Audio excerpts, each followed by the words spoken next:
تذکرہ ہوا تو میں حضرت جہانگیر اشرف سمنانی رحمۃ اللہ علیہ کا تبصرہ بھی جو انہوں نے فرمایا آپ کے بارے میں وہ کر دیتا ہوں۔ جی ضرور۔ آپ نے فرمایا کہ میں بڑے بزرگوں سے ملا ہوں، لیکن جس قدر حقائق و معارف اور دقائق و عوارف حضرت مخدوم جہانیہ رحمۃ اللہ علیہ سے صادر ہوئے ہیں میں نے کسی میں نہیں دیکھے۔ ٹھیک۔ اور آپ فرماتے ہیں کہ متاخرین میں سے کسی بزرگ کو یہ شرف نہیں ملا، آپ واقعتاً مظہر العجائب و مصدر الغرائب تھے۔ ہاں مظہر العجائب و مصدر الغرائب۔ آپ نے 7 بادشاہوں کا زمانہ پایا ہے، جس میں علاء الدین خلجی، شہاب الدین خلجی، قطب الدین مبارک شاہ، ناصر الدین، غیاث الدین تغلق، محمد بن تغلق اور فیروز شاہ تغلق ہیں۔ بادشاہ ہی آتے تھے ان کے پاس، بادشاہ آتے تھے، یہ نہیں بادشاہوں کے پاس جاتے۔ بلا شبہ ایسے۔ اور پھر ایک اور پہلو یہ ہے کہ جب آپ کو شیخ الاسلامی کا منصب دیا گیا، چیف جسٹس کا، تو آپ 40 خانقاہیں آپ کے سپرد کی گئیں، تو خواب میں حضرت شاہ رکن عالم رحمۃ اللہ علیہ کا اشارہ ملا کہ آپ اسے چھوڑ کے نا چلے جائیں۔ تو اس وقت انہوں نے بھی پھر یہ سفر اختیار کیا تھا۔ واہ واہ واہ، یہ جہاں گشت کا جو شرف ہے اس اشارے سے ان کو نصیب ہوا۔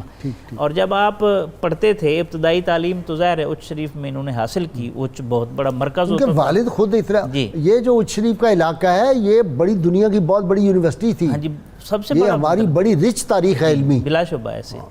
تو بہاولپور جو ہے وہ بڑا علم و معرفت کا ایک مرکز رہا ہے، یہ سارے علاقے، بس بدنصیبی ہے امتداد زمانہ کے۔ پھر اچھا، اس کے بعد ہوا یہ کہ آپ کچھ کتابیں رہ گئی تھیں جن کی آپ تکمیل چاہتے تھے، تو آپ ملتان شریف آ گئے۔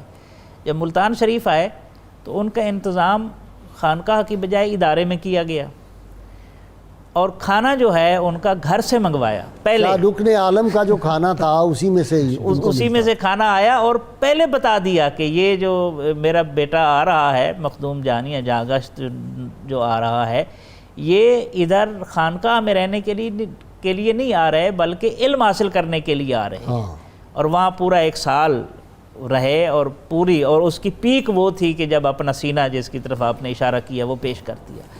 آپ چونکہ گھومتے رہے، دنیا کا سفر کیا، تو اس میں سفر کرنے سے وسعت پیدا ہوتی ہے، اور اس وسعت کے اندر پھر حکمتیں کھلتی ہیں قدرت کی۔ عجائب و غرائب ایسے تو نہیں مصدر الغرائب اور مظہر العجائب کہا گیا۔ آپ نے ساری دنیا گھوم کے جو چیزیں ہمیں دی ہیں تعلیمات کی صورت میں ایک قول آپ کا پیش کرتا ہوں۔ پہلے آپ فرماتے ہیں 3 آدمیوں سے بچنا چاہیے: جاہل پیر، جابر حاکم اور دنیا دار عالم۔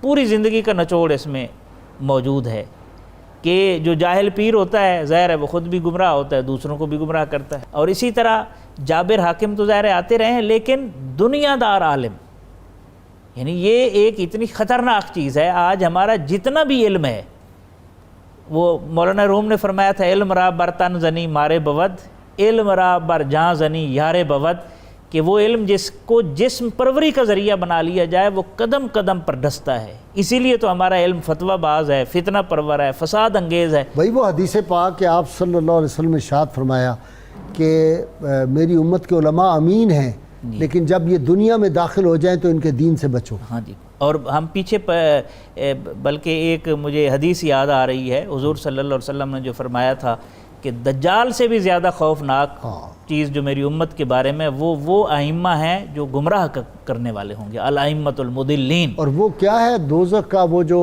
سب سے جو سخت وہ ہے جسے دوزخ بھی روز پناہ مانگتا ہے، اس کا نام ہے کچھ اس دوزخ کے حصے کا، تو پوچھا وہ کون سے، کہا اس میں اس طرح کے عالم ڈالے جائے۔ بلا شبہ۔ اچھا، آپ کی ایک اور نسبت، آپ کا جو تاریخ ولادت ہے اس کو جب لفظوں کی شکل دی جائے تو وہ خادم نبی بنتا ہے۔ اچھا، خادم نبی۔ اور ایک اور بات، آپ کو کسی نے سید السادات کہا، ہاں، اس کو ڈانٹ دیا۔ سبحان اللہ، آپ نے اس کو ڈانٹ دیا، اور آپ نے فرمایا مجھے گدائے عالم کہو۔ گدائے عالم کا مطلب ہے گدائے درگاہ مصطفیٰ صلی اللہ علیہ وسلم، اور یہ کوئی تیار ہی نہیں ہوتا آج لکھوانے کے، بلا شبہ ایسے۔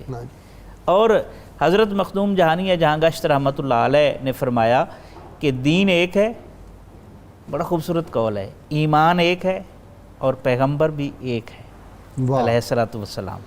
تو شیخ بھی ایک ہونا چاہیے۔ واہ یکگیر محکم محکم گیر. گیر، ٹھیک ہے. دوسرے مشائخ سے اعتقاد رکھے لیکن اپنے شیخ کو حسن اعتقاد میاں کے محمد صاحب کا تحت- شعر سن لیں.